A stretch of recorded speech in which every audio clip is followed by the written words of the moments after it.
सर्वसामान्यांच्या हक्काचा आवाज जागर जनस्थान। सप्तशृंगी गडाकडे पायी चालणाऱ्या भाविकावर काळाचा घाला। शिरपूरकडून सप्तशृंगी गडाकडे पायी जाणाऱ्या भाविकांना चारचाकी वाहनाने चिरडल्याने या अपघातात एका 35 वर्षीय महिलेचा जागीच दुर्दैवी मृत्यू तर 2 भाविक गंभीररित्या जखमी झाले आहेत। जखमींना शासकीय रुग्णालयामध्ये उपचारासाठी दाखल करण्यात आले आहे। जखमींचे आमदार काशीराम पावरा यांनी तात्काळ रुग्णालयात पोहोचून पाहणी केली आहे। शिरपूर तालुक्यातील दहिवत फाटा येथे मुंबई आग्रा महामार्गावर सदरची घटना घडली आहे। मध्य प्रदेशकडून मुंबईकडे जाणाऱ्या वाहनाने भाविकांना चिरडले। जागर जनस्थानसाठी प्रतिनिधी रूपक बिरारी, धुळे।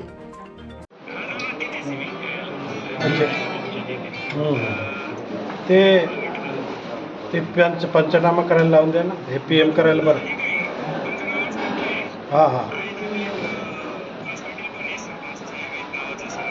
हां मी कॉटेजला आहे आता।